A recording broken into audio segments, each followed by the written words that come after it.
नमस्कार। आप सुन रहे हैं ये पुस्तक बकॉडियो पर। वह पहाड़ों की काली रात थी। पहाड़ों की तलहटी में बसा वो छोटा सा शहर नींद के गहरे आगोश में जान पड़ता था। वह शहर एक धार्मिक स्थल था जहां सावन के महीने में हर साल हजारों पर्यटक भक्त आते थे और उस शहर के छोटे होटलों, धर्मशालाओं में ठहरते थे। वहां एक प्रसिद्ध और विशाल मंदिर था, भोले बाबा का, जो सैकड़ों साल पुराना था। लोग भगवान शिव की पूजा अर्चना के बाद पहाड़ों पर विद्यमान प्राकृतिक सुंदरता का अवलोकन करते थे, घूमते फिरते थे और वापस लौट जाते थे। जाते वक्त शहर से वहां की प्रसिद्ध वस्तुओं की खरीदारी करना कभी नहीं भूलते थे। इस साल भी सावन के महीने में हजारों पर्यटक दूर दूर से आकर वहां इकट्ठा हुए थे। इस समय पहाड़ की तलहटी में बसा वो छोटा सा शहर अंधेरे में डूबा हुआ था। सभी अपने अपने ठेहे पर आराम फरमा रहे थे। शाम को तगड़ी बारिश शुरू हुई थी, जो अभी भी रुक रुक कर जारी थी, वरना चारों तरफ माहौल एकदम सन्नाटा सा था। तभी एक भीषण गर्जना हुई जिसने लगभग सभी सोते हुए लोगों को जगा दिया। एक होटल के कमरे में ये क्या था? कैसी आवाज थी? 70 वर्षीय राधा मोहन हड़बड़ाकर उठ बैठा और बड़बड़ाया। तभी उसे अपने दोस्त और उसकी कंपनी के मैनेजर जगजीवन का ख्याल आया, जो अपनी पत्नी के साथ बगल वाले रूम में ठहरा था। वह पलंग से फौरन उतरा।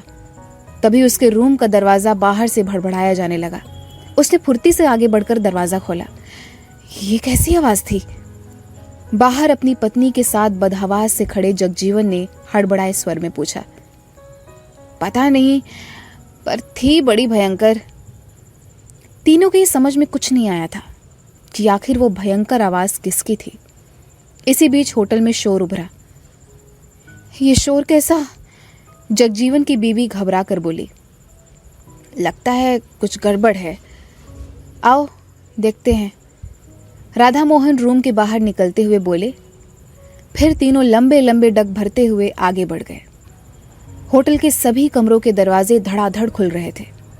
होटल की लॉबी में लोग निकलकर इधर उधर आ जा रहे थे और आवाज के बारे में पूछताछ कर रहे थे, पर कोई बताए तो तब जब उसे पता हो। तभी लॉबी में एक शख्स दौड़ता हुआ आया। बाहर बाहर। वह कुछ कहने की कोशिश कर रहा था, पर घबराहट के मारे कुछ बोल नहीं पा रहा था। आओ देखते हैं बाहर क्या है, राधा मोहन बोला और लॉबी में लंबे लंबे डग भरते हुए आगे बढ़ गया। जगजीवन और उसकी बीवी भी उसके पीछे लग गए। लगता है आतंकवादियों ने हमला कर दिया। उनकी हिट लिस्ट में ये जगह सबसे ऊपर है, पीछे कोई डर कर बोला। राधा मोहन जगजीवन व उसकी पत्नी के साथ जब होटल के बड़े से हॉल में पहुंचा तो वहां पहले से ही काफी लोग उपस्थित थे और कांच की खिड़कियों और दरवाजों पर चिपके बाहर नजरें गड़ाए थे। वे तीनों भी सभी को ठेलते हुए कांच के दरवाजे पर जा चिपके। बाहर का नजारा देख कलेजा मुंह को आने लगा। बाहर पानी का तेज सैलाब था। गंदा मटमैला पानी हर तरफ दिख रहा था।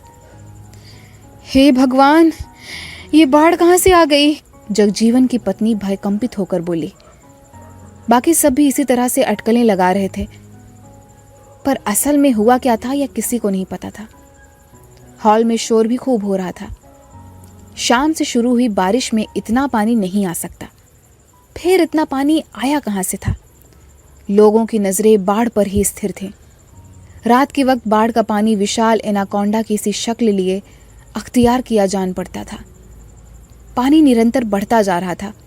उसकी भयंकर आवाज लोगों के दिलों में नगाड़ों की तरह बजती प्रतीत हो रही थी। फिर किसी ने आकर सूचना दी कि पहाड़ के ऊपर बनी पानी की बड़ी झील का बांध टूट गया है। बांध टूटने से ही वो भयंकर आवाज हुई थी और झील के पानी से ही बाढ़ की स्थिति बनी हुई है। सूचना देने वाला शख्स होटल के स्टाफ में से ही था। बाहर बारिश ने भी जोर पकड़ लिया था, जो निरंतर बढ़ता जा रहा था। हे भगवान, अब क्या होगा? कोई महिला अपने छोटे से बच्चे को खुद से चिपटाकर डरे सहमे स्वर में बड़बड़ाई।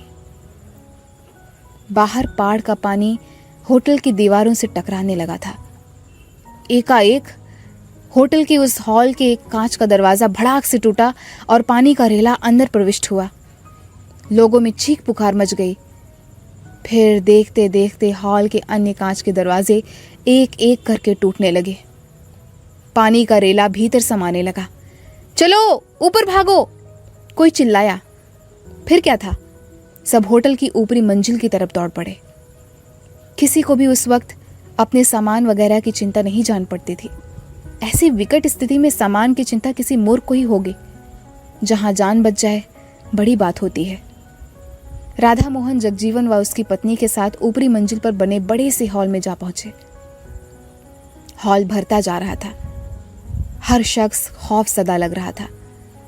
देखते देखते पूरा हॉल लोगों से भर गया। गनीमत थी कि होटल में लाइट थी। सब कांच की खिड़कियों दरवाजों पर चिपके से खड़े थे और बाढ़ का रौद्र रूप देख रहे थे। बाढ़ का पानी होटल की दीवारों से बुरी तरह से टकरा रहा था। लगता था होटल को नेस्तनाबूद करने का इरादा है। ऊपर से भयंकर बारिश भी उसका भरपूर साथ निभाती जान पड़ती थी। उस घड़ी रात के 2:30 का टाइम था जब यह घटना घटी थी।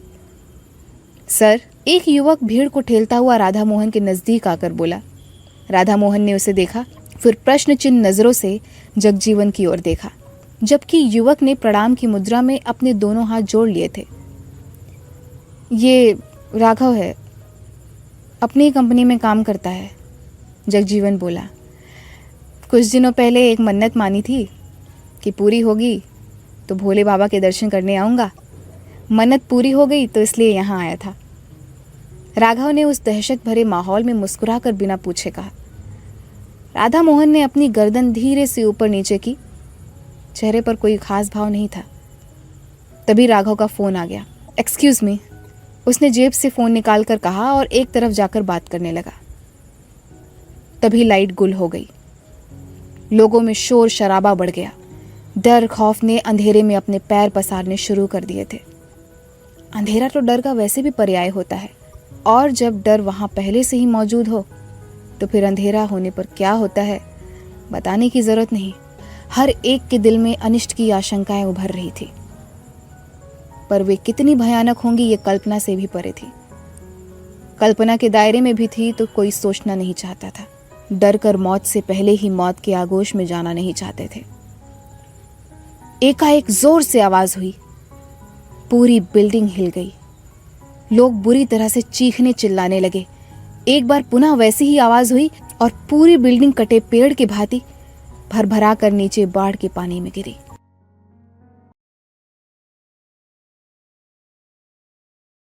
अभी आप सुन रहे थे ये पुस्तक बकॉडियो पर। आपको ये किताब कैसी लगी कमेंट में हमें जरूर बताएं। साथ ही स्क्रीन पर दिए गए सभी प्लेटफॉर्म्स पर हमको फॉलो करना ना भूलें। धन्यवाद।